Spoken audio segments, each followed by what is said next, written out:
Maravilha, 14 de novembro. Então, estamos aqui para, na verdade, é o nosso terceiro encontro já do livro Quebrando o Hábito de Ser Você Mesmo. Como eu falei, é um livro que, pelo menos para mim, chegou no momento certo. Tem muito ensinamento, é provavelmente um livro que eu vou ter que ler de novo, não tem jeito. Mas hoje a gente está lendo esse livro desde o mês passado, então agora estamos em novembro. Como semana passada eu fiquei 2 semanas sem estar presente, eu vou fazer 2 semanas seguidas aqui do encontro para a gente poder continuar o flow aqui desse livro. O que eu resolvi trazer para hoje, tá? Primeira coisa, a gente está no meio do livro, então a gente termina a parte 2. E aí ele vai começar a ir mais para a parte prática. De quem está online, todo mundo já está conseguindo ler o livro, ou começou agora? Contem um pouquinho aí para eu saber. Pode colocar no chat também. Ou não leu nada? Como é que tá? Como que vocês estão aí nessa leitura desse livro?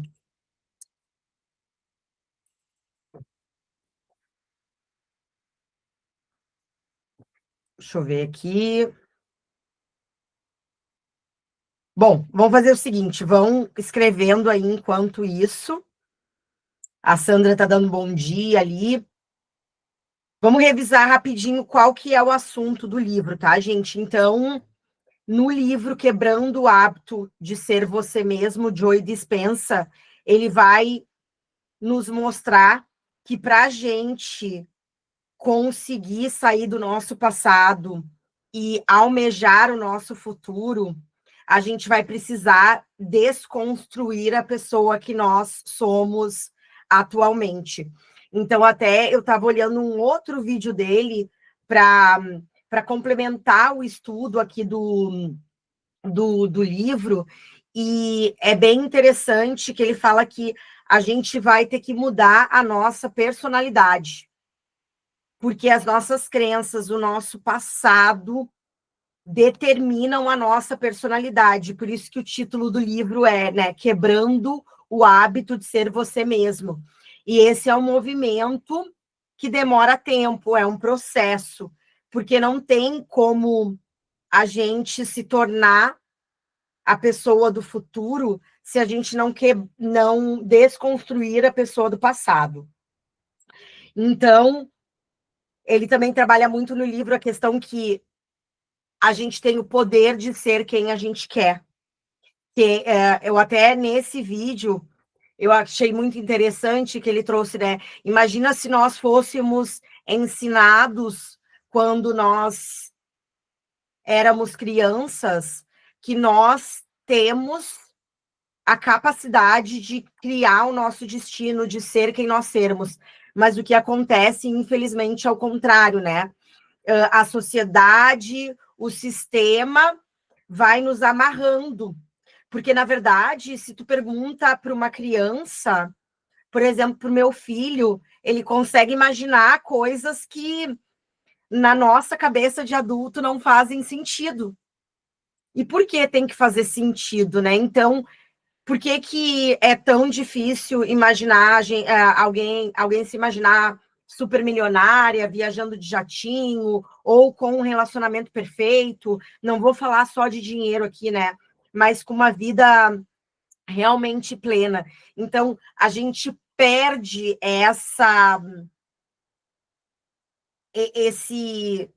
esse jeitinho, né? Essa habilidade de sonhar com as amarras que a sociedade vai nos colocando. Então, ele traz para a gente no livro como que a gente vai quebrar esse padrão de ser nós mesmos e transformar a nossa realidade. Eu quero revisar 3 pontos com vocês, que é muito importante sempre ter em mente desse livro, que é os 3 grandes, tá? Eu estou olhando aqui para o lado porque são as minhas anotações. Então, ele fala que tem são os principais obstáculos da mudança pessoal para a gente trabalhar essa personalidade? A gente vai ter que superar o ambiente, então a gente vai ter que moldar o nosso ambiente, pessoas, coisas, lugares, problemas. Então a gente já falou sobre isso num outro encontro de estar com as pessoas corretas, se conectar com as pessoas corretas, frequentar lugares diferentes, etc. Aí, superar o corpo, que é o outro grande, né? Então, a gente tem o ambiente, o segundo grande é o corpo. Então, que é os sentimentos que a gente memorizou no corpo, né? Então, grande parte do que reside é subconsciente, como programas negativos. Então, a gente tem que querer mudar, substituir esses sentimentos para acessar. É como se o nosso cérebro fosse um sistema operacional e a gente tem que mudar o sistema lá dentro. Então, a gente, ambiente, corpo e daí tempo, né? Então, a gente não viver mais na antecipação dos eventos para os futuros previsíveis, então a ansiedade, ou revivendo o passado, né? Então, chorando. Então, acessar a atenção para o momento presente, né? Então, e você, a partir desse momento, consegue fazer uma porta para o campo quântico, aonde existe todos esses potenciais. Para quem é aliança, quem está na aliança, não sei se alguém está aqui, mas eu sei que muita gente está, que é o que o Elton Euler fala, que é a teia, né? Então, você acessar todos esses potenciais. Na teia de todo mundo, no campo quântico de todo mundo, pode existir tudo. Pode existir a Larissa mega milionária, mas também a Larissa com câncer. O que você vai acessar depende do seu momento presente, ok? Então, o domínio sobre ambiente, corpo e tempo é a chave para a transformação, beleza? Então, é isso que ele traz no vídeo, né? No livro, perdão. Que a gente está nesse modo de sobrevivência com hormônios de estresse que deixam a nossa atenção de lado.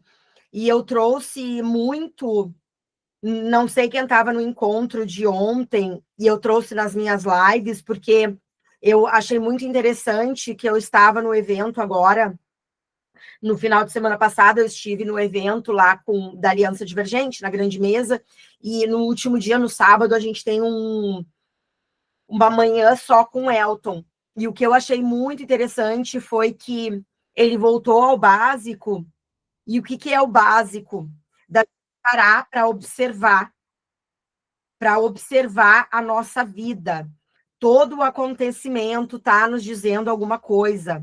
Toda a situação está trazendo algo para a gente observar, melhorar e sair dessa loucura do dia a dia da vida. Então, querendo ou não, o Joe Dispenza está falando exatamente isso, só que em outras palavras, usando outras denominações. É interessante, né, gente, que quando a gente começa a estudar desenvolvimento pessoal, filosofia, eu estou começando a conectar os pontos. Eu nunca fui tão a fundo como eu estou indo nos últimos meses em todos esses conhecimentos. E no final eu estou percebendo que todo mundo fala a mesma coisa, só de formas diferentes de falar, sabe? Isso está sendo muito interessante para mim, que na verdade o que a filosofia fala é o que o Joe Dispenza fala, que é o que o Elton fala, entendeu? Então, na verdade, está todo mundo dizendo a mesma coisa. O presente é a única coisa que está na tua mão para te transformar o teu futuro. E o teu passado, basicamente, traduzindo tudo isso, né, gente? Eu vou colocar assim num vocabulário bem simples. A gente tem que esquecer o passado, porque já passou, já era, não tem o que fazer. A gente tem que frequentar lugares, tem que mudar o nosso ambiente. E a gente tem que viver o presente mas almejando um futuro, acreditando num futuro. Então, é super interessante quando a gente começa a perceber que lá no Egito, há 4.000 anos atrás, eu estou estudando um livro que se chama Caibalion, eu acho que é assim que se fala, que é as 7 leis da vida. Eles já falavam isso lá no Egito, que tudo tem uma lei, que tudo é mental. Imagina que os egípcios eram muito espiritualizados, eram muito inteligentes, né? E depois, o que aconteceu, gente? Por que que o homem não regrediu, né? A gente modernizou muitas coisas, mas quando se fala em mente, espiritualidade, o homem parece que regrediu. Por quê? Porque é por causa da Idade Média, né? Então, todo o conhecimento que se tinha da Grécia Antiga, do Egito Antigo, daquela época que tinha todos os filósofos que se perguntavam muito sobre a vida, etc., a Idade Média acabou com tudo. Aí voltou na Renascença, né, no Renascimento, mas mesmo assim, acho que nunca tudo vai ser, como é que se fala? A gente nunca vai recuperar tudo que foi daquela época. Então, desde aquela época, gente, se você vê as 7 leis lá do Caibalion, já está se falando, né? Nós somos mente. Então, ele tem uma outra lei que ele fala, né, que a vida, tipo, tudo está acontecendo por um motivo. E a gente está aqui discutindo o livro, tal, é isso, sabe? Então, eu não vou mentir para vocês, gente, que eu 2 anos que eu tô, mais ou menos 2 anos e meio que eu tô nesse processo, e esse ano que foi cair minha ficha, que é isso mesmo, entendeu? Então, que tá tudo conectado e que as pessoas estão falando a mesma coisa e que é simplesmente isso. E que quando eu conseguir internalizar isso de verdade, isso eu vou ter praticamente o poder da minha vida na minha mão. Tá? Então, praticamente é o que ele fala no livro. Eu vou trazer para vocês, gente, eu fiz um. Eu acho que é muito legal aqui, tem uma parte que ele traz, que é a natureza da culpa, né? Então, eu queria entrar um pouquinho mais nesse âmbito. Alguém tem algum comentário? A Regina falou que ela também sentiu, que tem observado que todos falam a mesma coisa de forma diferente, que ela também tem esse sentimento. Alguém quer comentar alguma coisa? Posso continuar? Algum insight? A Vanessa está balançando a cabeça ali, eu acho que ela concorda também. Deixa eu ver aqui, alguém está entrando. Beleza. Acredito que começa a prestar atenção quando você começa a estudar um livro. Até hoje de manhã eu voltei ali os segredos da mente milionária, né? Então é muito conecta com tudo, sabe? Então na verdade não é nada, não é segredo, né? A gente só tem que conseguir aplicar isso na nossa vida. É tudo muito simples o que a gente fala aqui, mas por algum motivo, não sei se é pelas essas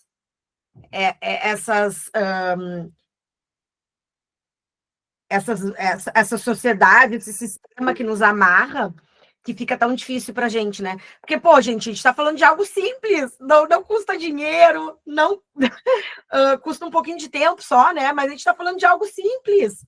Ninguém está falando para comprar algo, etc. E às vezes parece tão complicado, né? Porque eu acho que a nossa mente ela é complexa.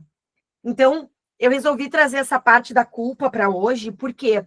Porque eu acredito que nós mulheres, né, a gente tem aí mais que homem um, uma questão com a culpa, né? Então, ele ele aprofunda no livro a autolimitação da culpa, né? Porque ele fala que é um dos sentimentos mais ruins ali para você do modo negativo, tá? Então, é Eu vou ler aqui uma parte aqui para vocês que vai ficar mais fácil, tá? Então, no livro, o Dr. Dispenza apresenta uma análise aprofundada sobre como as emoções, particularmente as autolimitantes como a culpa, se tornam parte integrante da nossa identidade e biologia. A obra descreve a culpa não como uma falha moral inerente, né? Mas como um estado que é memorizado e quimicamente viciante. Então, a culpa vicia, que condiciona o corpo a se tornar mente subconsciente. Né? Então, para mudar, a gente tem que entender a culpa e desmantelar esse ciclo vicioso. Então, é um ciclo contínuo entre o cérebro e corpo, né? Que quanto mais eu penso, mais o meu corpo reforça, mais a energia reforça para eu me sentir culpada. Né? Então, como que começa a culpa, né? Com um gatilho inicial. Então, no momento que eu fiz algo não saiu como eu queria, e eu acredito que aquilo ali é culpa minha, o meu cérebro produz substâncias químicas que aí vão corresponder a esse sentimento. Plim, né?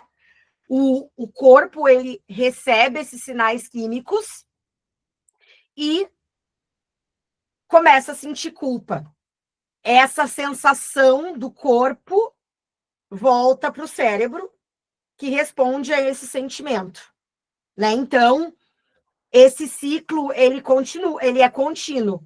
Pensar, sentir, sentir, pensar, que vai criando um estado de ser. A pessoa, ela não só se sente culpada. Olha só o que ele escreveu, né? Ela é culpada. Os pensamentos e sentimentos se fundem e a culpa se torna parte de uma autoidentidade.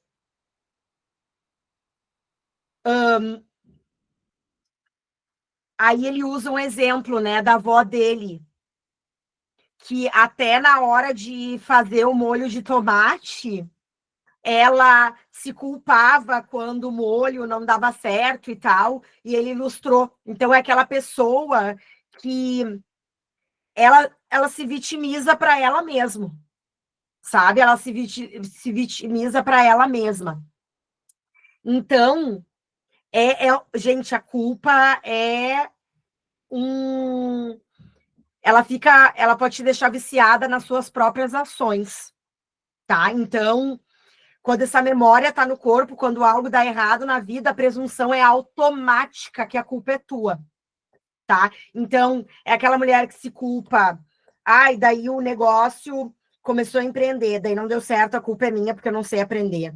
Ai, o meu filho não vai bem na escola, a culpa é minha porque eu não sou a boa mãe. Ai, não sei o quê, tudo é culpa tua, sabe?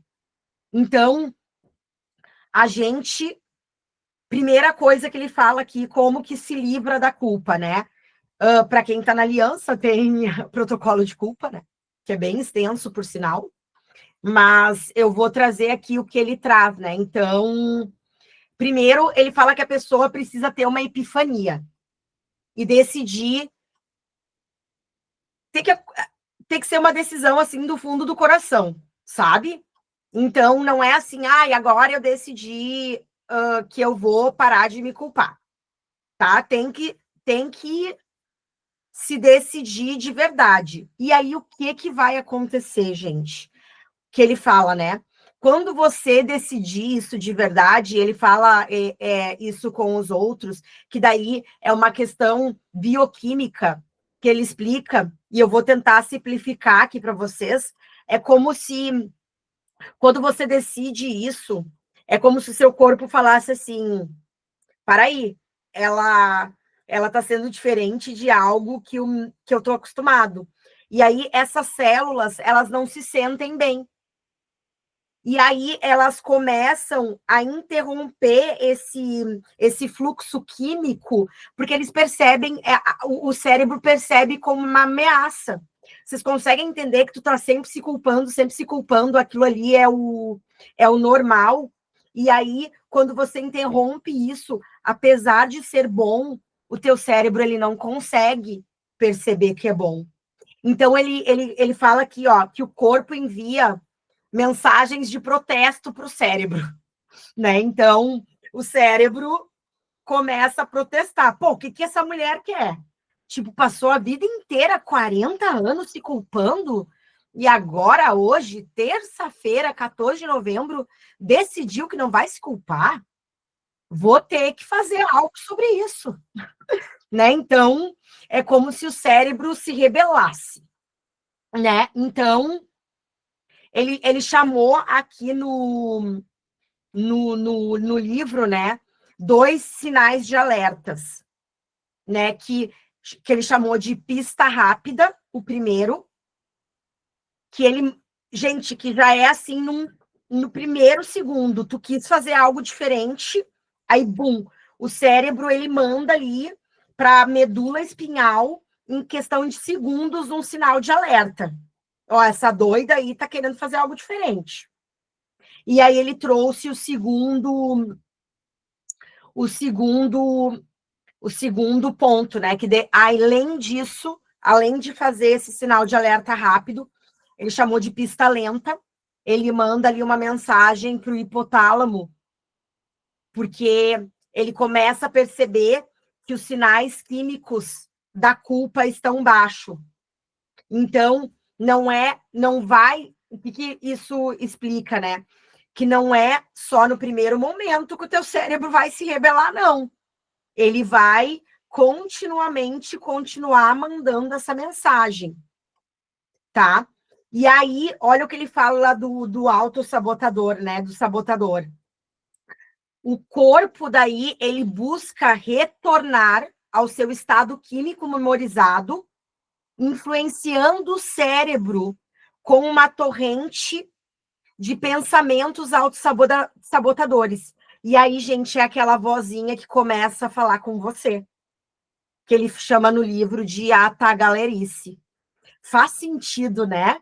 É louco pensar em que toda essa química, gente, está acontecendo no nosso cérebro, porque nós somos química.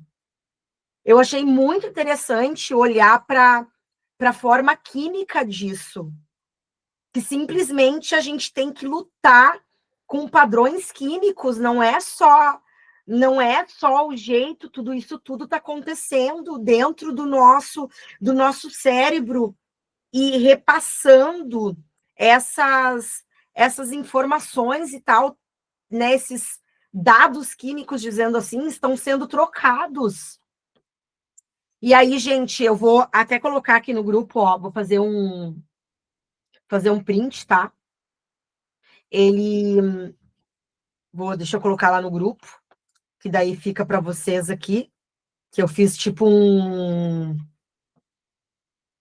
tá? Como que ele fala no livro para você aí superar o hábito da culpa, né? E desmemorizar essa emoção, que é isso que a gente tem que fazer.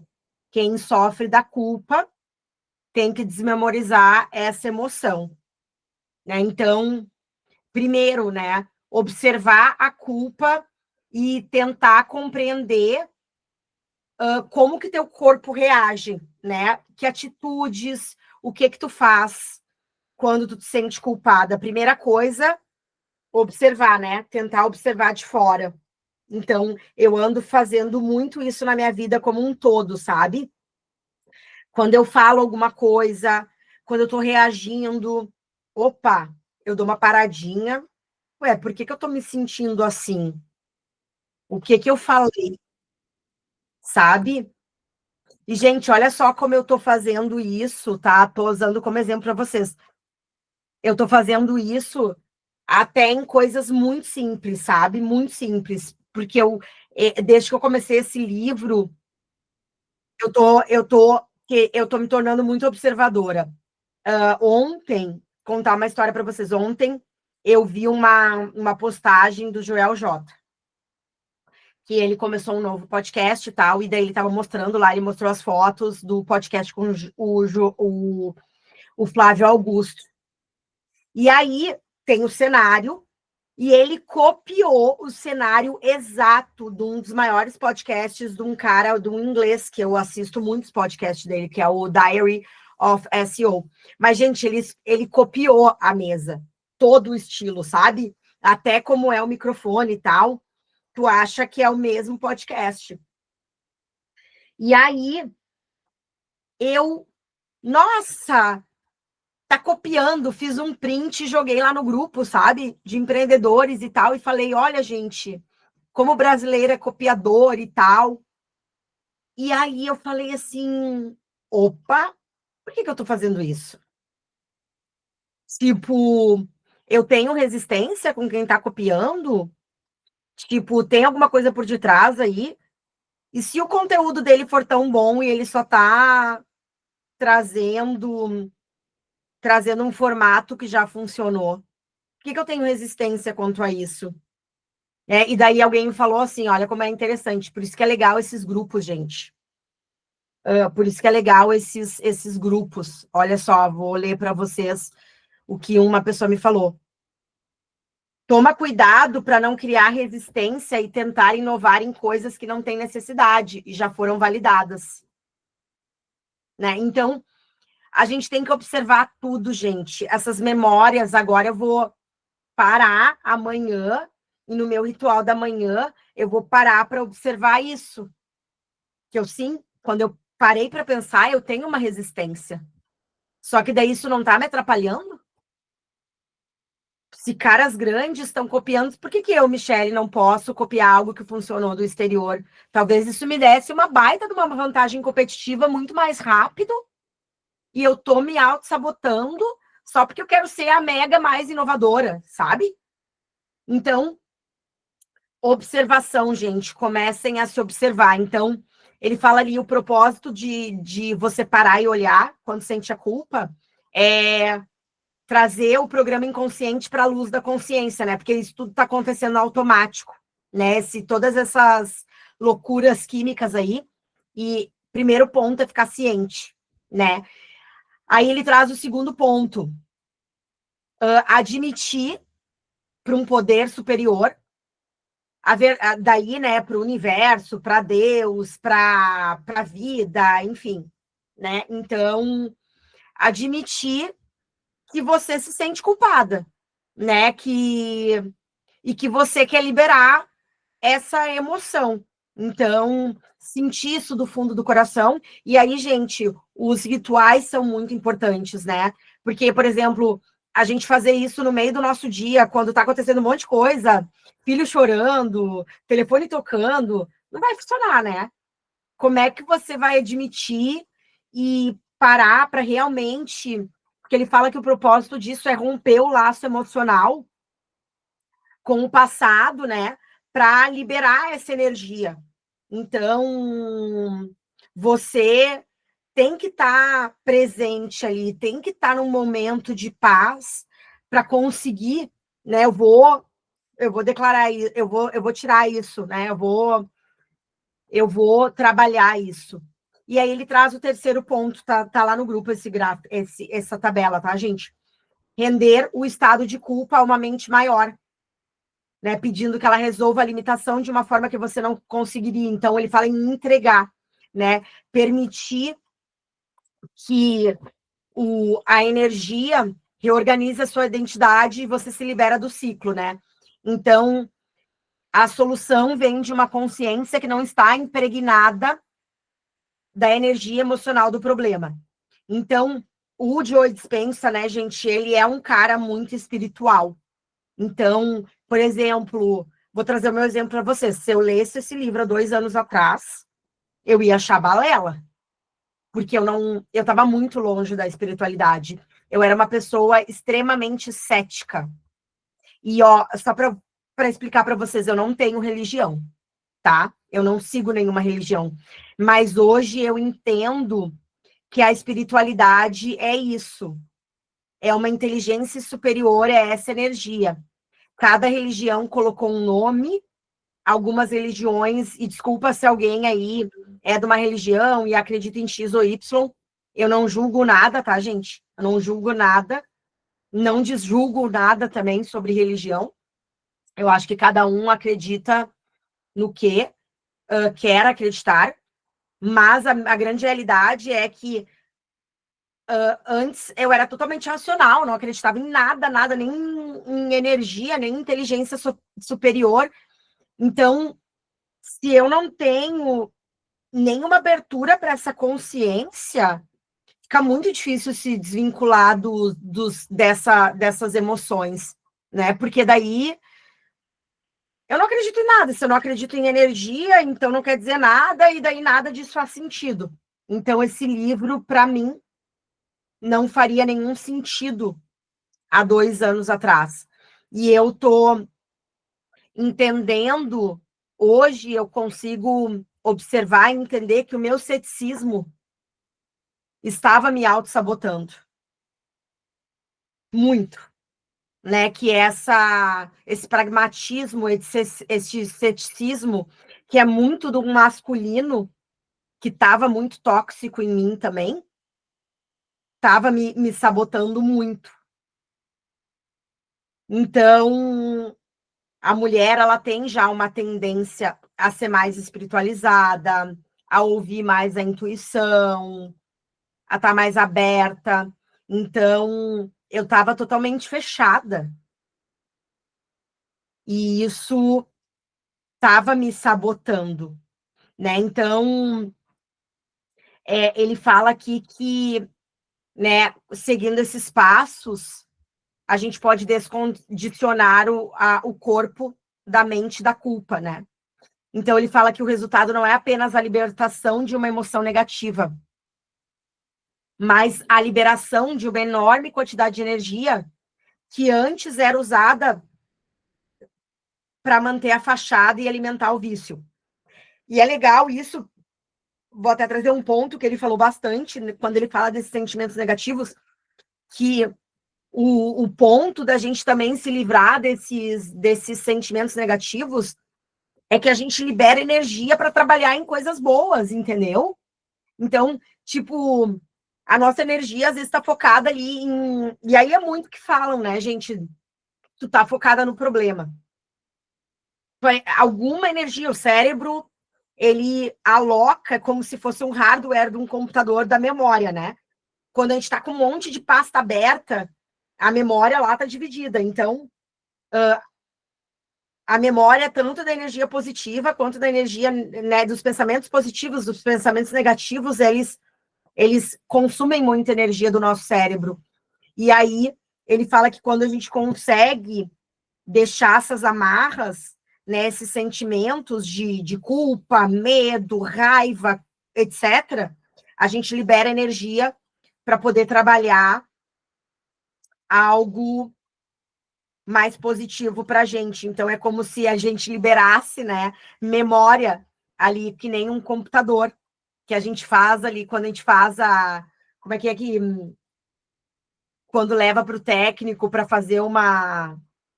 Não é limpeza, como é que chama, gente? Quando o técnico faz um. Reconfigura ali todo o computador. É básico. Formatar. Isso, formatar, né, Sandra? Isso. Formatar. Isso. Infelizmente, não dá, né, gente, para a gente levar o nosso cérebro para uma lojinha, né? Que legal que seria, né? Levar o cérebro para uma loja. Formata aí para mim esse monte de sentimento ruim que eu tenho e libera aí espaço para eu trabalhar sentimento bom.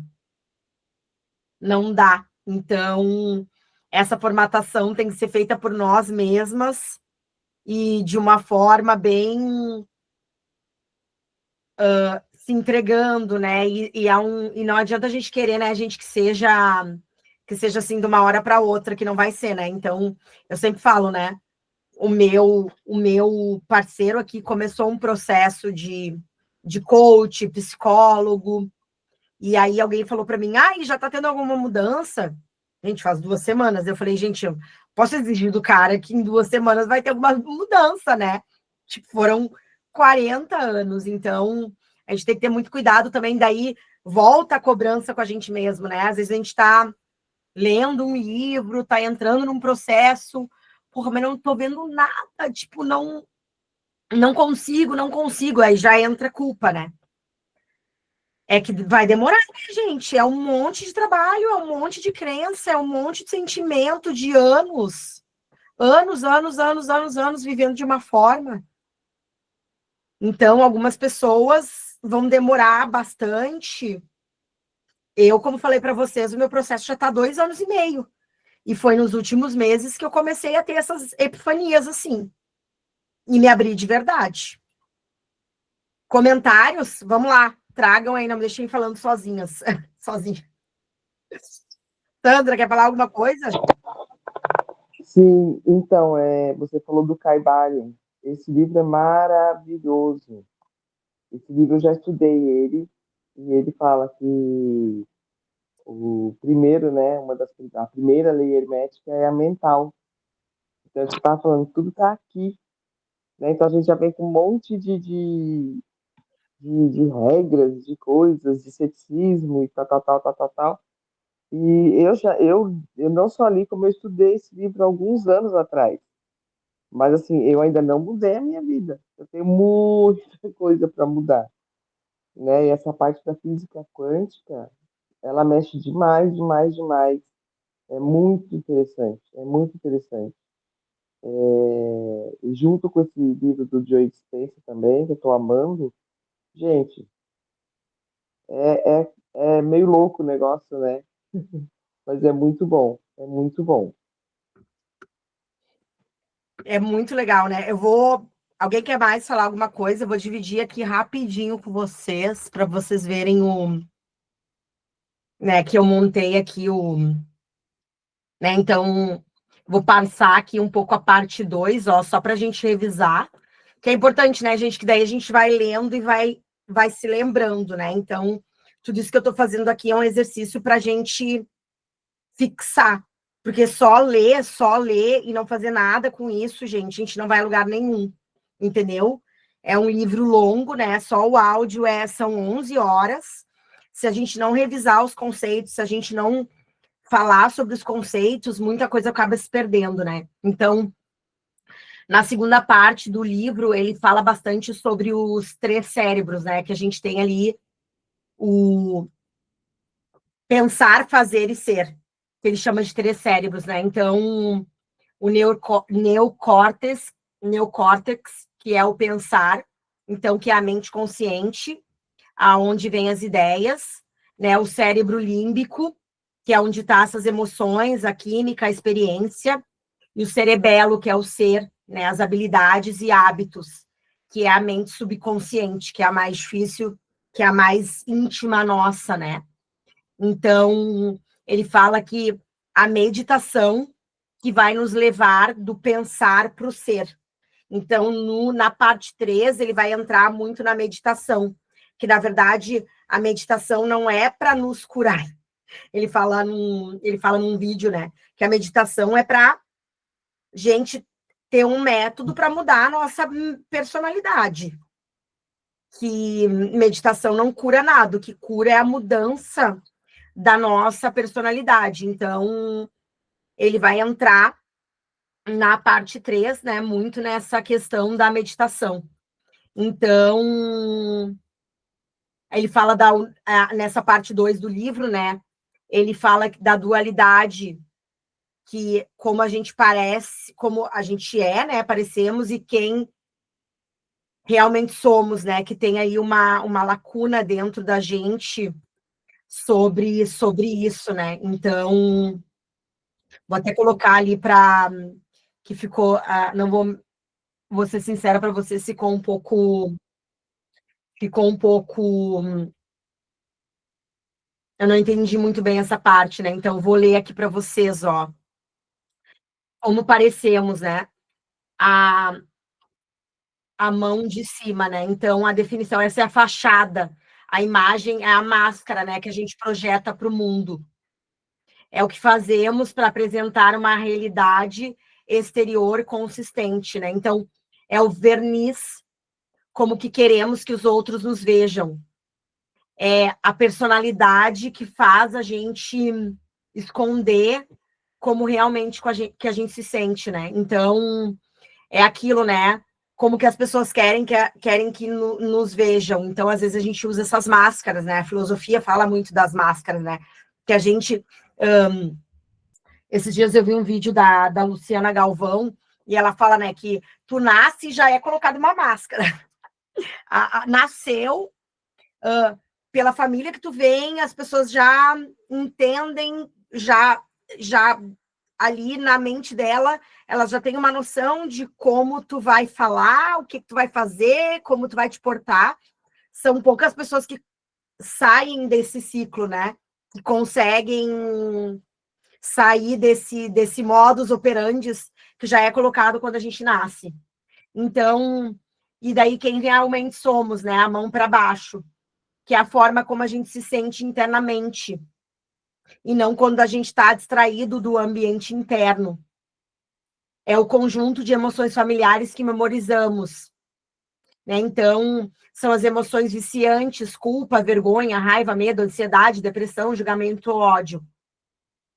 Então, é o verdadeiro que está oculto por trás dessa imagem projetada. É a pessoa que duvidamos que os outros gostariam ou aceitariam, muitas vezes sendo ninguém. Então, aí tem o vazio, né? Que muitas pessoas sentem aquele vazio, porque ele fala que é essa lacuna entre o que você mostra para os outros e o que você é de verdade. E daí cria um vazio dentro da gente, né? Então, ele fala aqui que a tentativa de usar o mundo o externo para se sentir melhor piora essa situação e aumenta essa lacuna, né? Então, por isso que tem pessoas que... Porque, né, gente, eu acredito que dinheiro traz muito conforto. Dinheiro é lógico que traz paz de espírito, etc. Mas tem muita gente com muito dinheiro que tá nessa lacuna. Se vocês olharem o... Não sei se vocês já viram, se vocês se interessam, mas eu vi o documentário da Anitta, o Larissa, que, meu, a mulher tem tudo. A mulher tem tudo. E ela estava entrando numa depressão, estava exatamente com esse vazio. Por quê? Porque ela queria mostrar para o mundo, né, que ela consegue mais, que ela consegue mais, que ela consegue mais.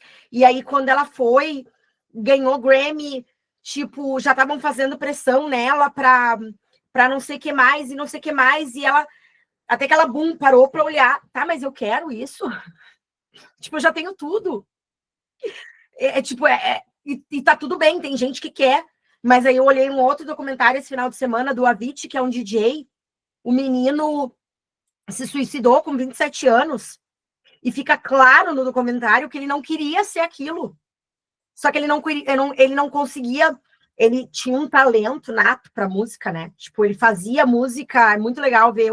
Eu amo música, né? Por isso que eu me interesso por isso. E estou usando esses exemplos para vocês, porque eu amo música. E aí era muito legal ver assim que ele chamava os artistas e ele pensava a música na cabeça dele e botava as pessoas para tocar. Talento nato. Só que toda aquela fama, tudo aquilo, ele não queria ser aquilo, só que ele foi empurrado, sabe? Foi empurrado. E aí ele passou por um período de depressão, daí quando todo mundo achou que ele estava bem, ele fez uma viagem, acho que bebeu horrores e se cortou com um caco de vidro de vinho e com 27 anos se suicidou. Então, mas tu vê ali no documentário inteiro como que ele estava nessa lacuna, sabe? Que não estava vivendo quem ele queria ser. Então, muitos de nós, né, estamos num trabalho que a gente não gosta, vivendo uma vida que foi os nossos pais que disseram que a gente tem que estudar, não sei o quê, então a gente tem que ter muito cuidado com isso, né, que essa lacuna gera muita depressão. A Larissa fez um movimento incrível em curto espaço de tempo, uma mulher super corajosa para sair dessa lacuna, né, Lá? Exatamente. Eu ia até falar, né, que o ambiente, eu ia falar, logo que tu começou a falar sobre os processos, né, Michi, que vários autores falam da mesma coisa de formas diferentes, mas o que mais fez sentido para mim foi o ambiente. Então, a gente está no ambiente onde a família exige, a sociedade exige, a cidade é pequena, e tu tem que fazer aquilo que as pessoas acham que é melhor para ti. E aí a gente encontra um ambiente onde tem pessoas que pensam diferente e que dizem, não, não precisa ser assim, né? Então, essa reflexão, esses lugares, o autoconhecimento, leitura, né, tá envolvida aqui em reuniões, né, abre a mentalidade e faz a gente pensar diferente, senão a gente fica nesse lugar. Eu comemorei, eu até esqueci de colocar lá no grupo do desafio, mas eu comemorei, início dessa semana, eu coloquei gratidão que eu não tenho mais depressão, porque eu tinha muita vontade de me suicidar. Início desse Sério, ano eu estava Lari? indo, sim, no início Sério? desse ano eu estava ainda com esse pensamento, eu dizia, cara, eu tô realizando um sonho que é ser mãe. Meu sonho era ser mãe. E eu sou mãe. Por que que eu tô com esses pensamentos ainda, né? Nossa, E até me aí, início, arrepiei, Lari, que coisa, é, hein? então não fazia sentido. Aí em abril que eu encontrei a aliança, que daí os protocolos, né, nos fazem olhar para situações de formas diferentes. Cara, eu rodei aí 62 protocolos ontem. Ontem eu vi a quantidade, mas não pela quantidade, mas sim pela consciência que a gente tem e os ambientes onde a gente está. Então, isso é incrível a gente conseguir mudar a nossa vida, né? É verdade. Parabéns, Lari. Nossa, não sabia que tu tinha estado aí nesse. Mas é isso, ó, dá para sair. A gente tem que ter cuidado, porque a gente. É exatamente o que ele fala no livro, né? Essa lacuna. Porque é o que tu falou, cidade pequena. Eu me lembro, gente, que comigo, olha só que loucura, né? Minha mãe não fez por mal, né? Mas eu estudei para medicina 2 anos, que nem uma doida no segundo grau. Que nem uma doida. Fiz o primeiro vestibular, não passei. 1 ano, eu me lembro quando eu tinha 17 anos, eu acho que eu estudava de manhã, de tarde, de noite, de manhã, de tarde, de noite, até de madrugada para passar nesse vestibular de medicina. Até que eu não passei no primeiro ano, que é muito difícil passar, né? Aí eu fui para o segundo ano. Eu falei, só um pouquinho, o que eu tô fazendo? Eu não quero ser médica. Tipo assim, vou passar por tudo isso de novo esse ano. Gente, tua vida é só estudar quando tu estuda para medicina para passar numa federal. Tipo assim, é até domingo. Até domingo eu tinha aula de física no domingo, eu me lembro. Sábado era química e domingo era física. Tu passa estudando dia, noite, dia, noite, dia. Aí gente, o que eu tô fazendo? O que eu tô fazendo? E eu me lembro que todos aqueles testes vocacionais que faziam lá no meu segundo grau, o que dava? Comunicação. Olha o que eu faço hoje, né? Tipo, sempre me levava para comunicação. E aí eu falei, gente, o que eu tô fazendo? Eu vou acabar com a minha vida. Não quero ser médica. Aí eu tive coragem, né, de falar para meus pais, não, eu não vou, eu não quero fazer medicina, eu vou fazer comunicação. E aí eu me inscrevi para comunicação. Nem precisei estudar mais, né? Nem precisei estudar mais, porque já que eu tinha estudado para comunicação, eu, tipo, só cheguei na prova, fiz o que tinha que fazer no outro ano e passei, né? Então eu cursei 2 anos de relações públicas, aí depois eu fui para o exterior e acabei não fazendo, não terminando o curso. Mas olha só onde eu estava me metendo. E aí, quando eu olho para trás, um dia, se a minha mãe assistir esse vídeo, mãe, uma hora a gente ainda vai conversar sobre isso, mas todo mundo sabe que o sonho da minha mãe era ser médica, e ela não teve, a família dela não teve dinheiro para pagar a faculdade, né? Então a minha mãe acabou estudando biologia, né? Mas a minha mãe tá na cara, assim, a minha mãe seria uma excelente médica. Foi uma pena que ela não conseguiu realizar esse sonho, né? Então, mas de uma forma inconsciente, ela conseguiu projetar isso em mim por anos. E eu me lembro que eu tive ali entre meus 16 e 17 anos, era um TDAH mal mal gerenciado e tal, e eu tava meio com depressão, sabe? Eu fui parar no psiquiatra e tal, e daí comecei a tomar. E, gente, com certeza, hoje eu tenho consciência que já era isso, porque eu tava nesse lugar errado, entendeu? Só que eu não conseguia ter essa consciência, né? Então, a gente tem que cuidar para não colocar os nossos filhos nesse lugar, né? Nós que somos mães, ter muito cuidado para não colocar os nossos filhos nesse lugar, não projetar nos nossos filhos os nossos desejos e criar essa lacuna neles, entendeu? Esse é um ponto também que eu quero trazer de atenção para a gente, né? Que já que nós somos, a maioria daqui somos mães, a gente cuidar para não projetar nos nossos filhos isso. Porque senão a gente está fazendo mesmo. Então, olha o perigo, né? Uma adolescente, a Larissa, né? Também com a família dela, que tem empresa e tal, e aí começa a trabalhar na empresa da família, e aí tá toda emaranhada, e assim, isso acontece muito, né, gente? Quando a gente vê, a gente tá fazendo, e ninguém faz por mal. A certeza absoluta que a minha mãe não fez por mal. Que os pais da Larissa amam ela também, sabe? Mas ainda bem que eu me dei por conta, sabe? Ainda bem que eu me dei por conta. Hoje em dia, não sei o que me deu o estalo, mas eu acho que quando eu me vi estudando de novo daquele jeito, que eu ia ter que passar por mais um ano daquele, eu falei, cara, eu parei para pensar, mas não é isso que eu quero. Não é isso que eu quero. Que loucura, sabe? E se eu não fosse um pouquinho forte, talvez eu ia ficar naquilo. Aí tu passa, aí tu estuda anos, aí daqui a pouco tu tá com uma depressão, né? Então, a gente tem que ter muito cuidado, né, gente? Essa parte da lacuna aí é bem interessante, tá?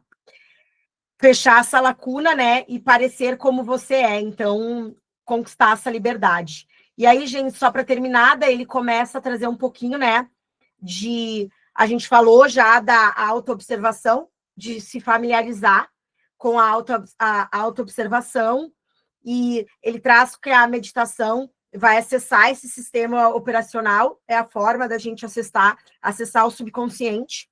Ele fala das ondas cerebrais e das ondas sincrônicas, tá? Que vão reorganizar tudo e, teoricamente, nos curar.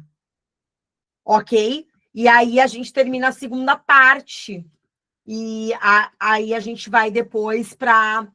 Que agora começa a entrar na parte boa, né? Os passos rumo ao seu novo destino.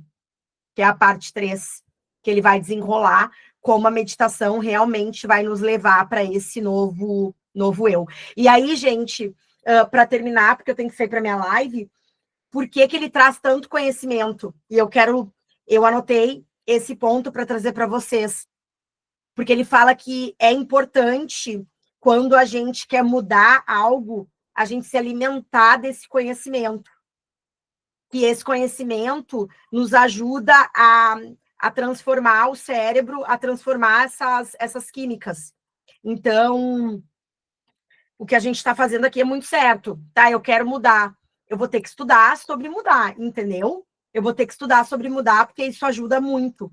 Então, por isso que nessa primeira parte do livro, ele fala sobre epigenética, ele explica um pouco da química, que é para nos alimentar com todas essas informações, porque se ele só fosse direto para a parte 3 ali, falando da meditação, ele não prepararia o nosso cérebro, né? Não nos prepararia para aceitar tudo isso. Então, é mais um ponto, né? Que ele fala aí, se você quer ir para algum lugar, fazer alguma coisa, começa a procurar conhecimento.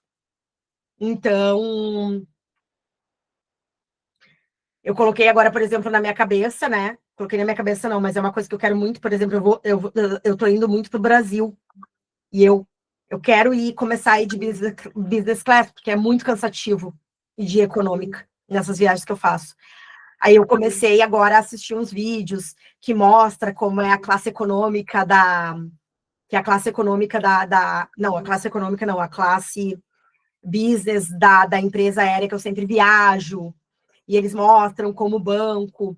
Então eu falei, vou buscar informação sobre isso, eu vou começar a entender como é que é para viajar de business class, como é que faz os pontos, que não é só querer também, tem que começar a se movimentar, né? Tem que começar a se movimentar. Como é que funciona a questão de pontos, como é que faz, tem estratégias também, para não ficar tão tão caro. Nem todo mundo que viaja de business class é porque está pagando ali 4 mil euros uma passagem, não. É porque tem algumas estratégias que quando tu viaja muito, que eu tô viajando, tu consegue aplicar, mas tem que se movimentar, né? Então não é só, vou pensar, vai acontecer. Bom, eu espero que vocês tenham gostado aí do meu resumão dessa parte, que eu tenha conseguido trazer um pouquinho mais de clareza para vocês sobre esse livro sensacional. E aí, sexta-feira que vem, eu vou continuar, então, para a gente. E aí a gente tem mais um, e aí termina o livro, tá bom? Obrigada, minhas queridas, pela presença de vocês aqui, tá bom? Falou, tchau, tchau.